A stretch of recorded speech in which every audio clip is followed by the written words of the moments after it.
A few years ago, Joe Serna was arrested for drunk driving.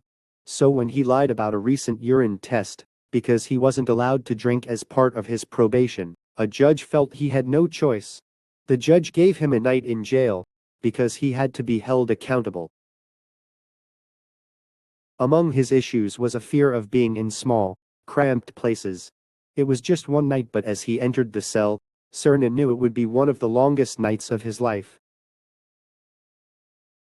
Retired Army Sergeant First Class Joe Serna did 3 tours in Afghanistan, and had 2 Purple Hearts to show for it. The Green Berets survived an IED and a suicide bomber. But his scariest moment was the night he was riding in a truck with 3 other soldiers.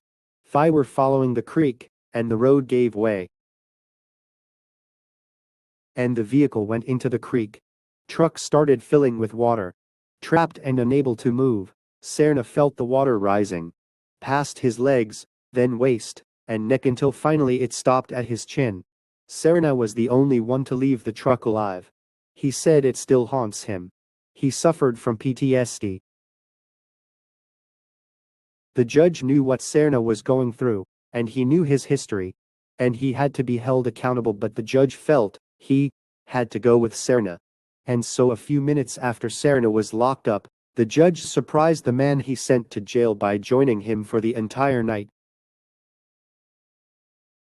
They ate meatloaf and they talked about a lot of things. They talked about Serna's families. The walls didn't exist anymore.